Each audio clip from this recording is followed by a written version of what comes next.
Hi, everyone. Welcome to another episode of Thoughts for the Week. Today, we're covering quite an important topic, so we're going to try to cover it as briefly as possible. As usual, you got Andrea and Mo here sharing their pearls of wisdom. So today, we're going to be talking about sticking to your financial plan. As a disclaimer, you should probably have a financial plan. If you don't, please chat to a professional to help you draw one up. Don't rely solely on yourself or Google. Speak to people that know what it's all about.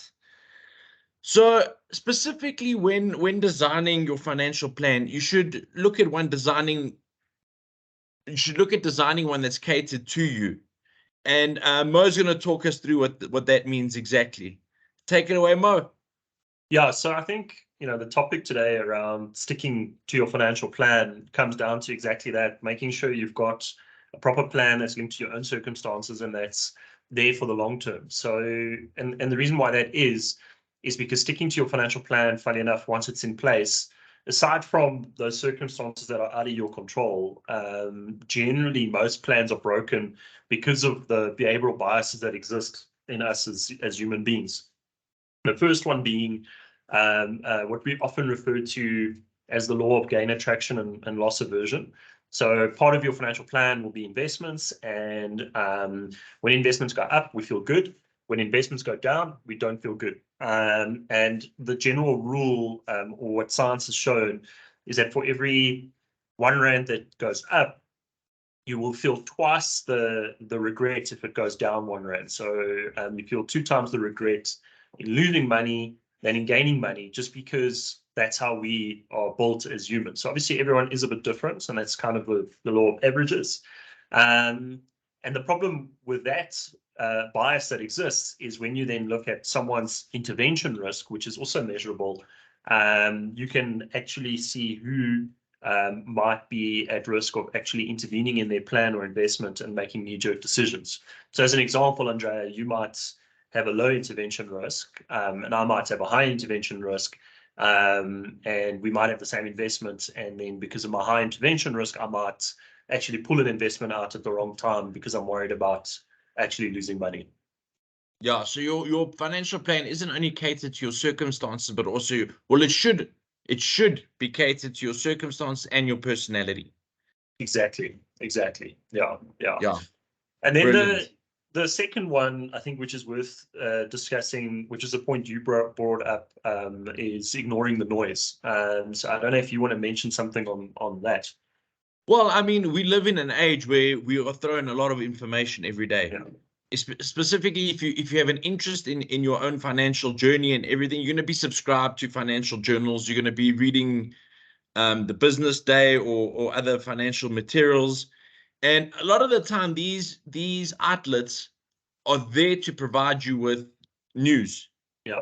News, by its very definition, is normally negative, and it stirs anxiety in everyone. So the more you read, and you see the shock headlines all the way, Rand crashes, you name it, it's there.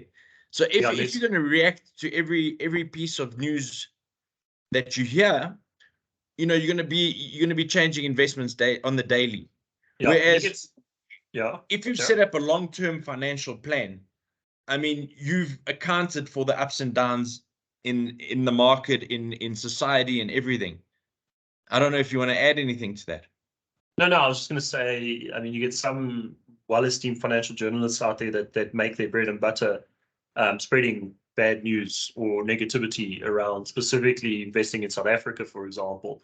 But as an out of interest sake, if you we won't mention names there. No.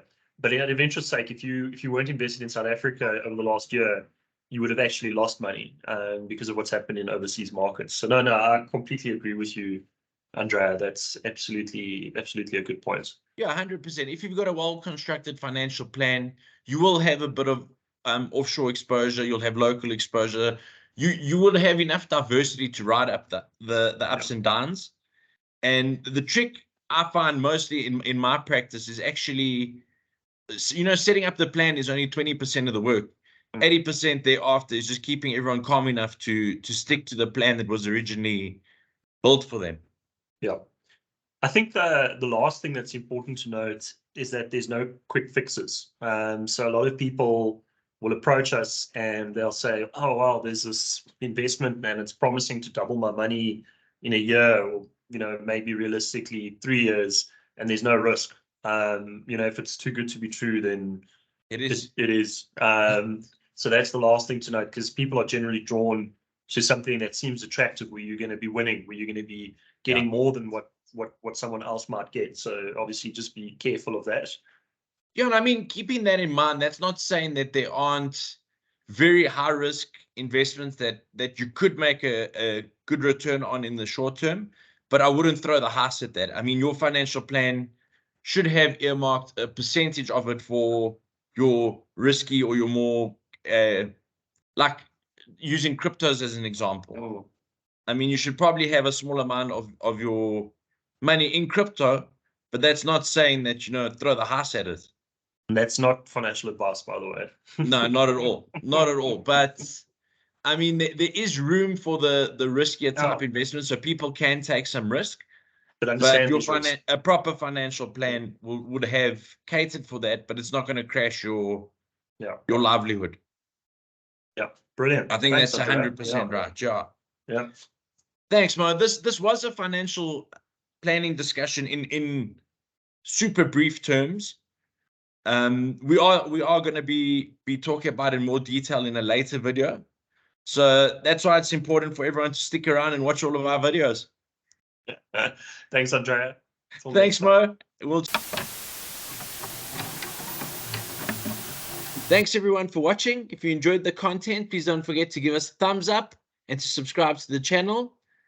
Just a disclaimer, these are our thoughts and opinions and not to be misconstrued as advice. Cheers.